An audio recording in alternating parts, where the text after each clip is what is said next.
এই rail line শুধু পথ নয়, যেন মৃত্যু ডেকে আনে। হঠাৎ করেই ছুটে আসে ট্রেন, আর এক মুহূর্তেই শেষ হয়ে যায় জীবনের গল্প। কুমিল্লার একের পর এক অরক্ষিত রেল ক্রসিং এখন মানুষের কাছে আতঙ্কের নাম। 2026 সালের মার্চ মাসে কুমিল্লা পদুয়ার বাজার লেভেল ক্রসিংয়ে ট্রেনের সঙ্গে বাসের ভয়াবহ সংঘর্ষে ঘটনাস্থলে নিহত হন 12 জন। এর আগে অরক্ষিত লেভেল ক্রসিংয়ে 2024 সালের নভেম্বরে বুড়িচংয়ের কালিকাপুর এলাকায় একটি অটোরিকশাকে পিষে দেয় ট্রেন। প্রাণ যায় 7 জনের। মাত্র 2টি ঘটনায় ঝরে যায় 19টি প্রাণ, কিন্তু এই মৃত্যুর দায় নিচ্ছে না কেউই।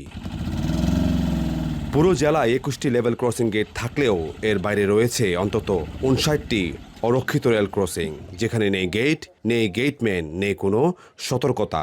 সবচেয়ে বড় অভিযোগ, এলজিইডি রেলের সঙ্গে কোনো সমন্বয় না করেই রেললাইনের উপর দিয়ে তৈরি করেছে সড়ক, আর সেই সড়কেই এখন পরিণত হয়েছে মৃত্যুর ফাঁদে। গাড়ি উঠছে, দেখছে না, এদিক থেকে দেখা না, এদিক থেকে দেখা না, গাড়ি মারিয়ে দেখা যাচ্ছে সিএনজি রে ব্রিজের করার জন্য গেছে। ট্রেন এসে ব্রেক দিছে, পড়ে গেছে, এই পিক আপ পড়ছে, অটো পড়ছে, গাড়ি পড়ে যায়। জরুরি ভিত্তিতে রেল গেট দেওয়া দরকার এবং গেটম্যান থাকা দরকার। নিয়ম অনুযায়ী রেল গেটে গেটম্যান নিয়োগ দেওয়ার কথা চুক্তির ভিত্তিতে।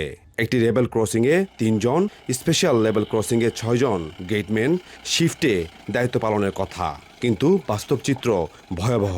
কুমিল্লা স্থায়ী স্পেশাল গেট পদুয়ার বাজার ও বিজয়পুরে। বাকি জায়গাগুলোতে নিরাপত্তা বলতে প্রায় কিছুই নেই। অনেক সময় দেখা গেছে যে যারা পার্মানেন্ট ডিউটি করে তারাও এখানে থাকে না, ওই অন্য লোক দিয়ে মনে করেন ডিউটি করায়। সিগন্যালগুলো নষ্ট হয়ে গেছে, এগুলা ট্রাকগুলো চুরি করে নিয়ে গেছে এগুলা। লাকসাম রেলওয়ে থানার হিসাব বলছে 2021 সালে 41টি, 2022 সালে 71টি, 2023 সালে 66টি, 2024 সালে 64টি, 2025 সালে 75টি আর 2026 সালে এখন পর্যন্ত 18টি অপমৃত্যুর মামলায় 354 জনের প্রাণহানি হয়েছে।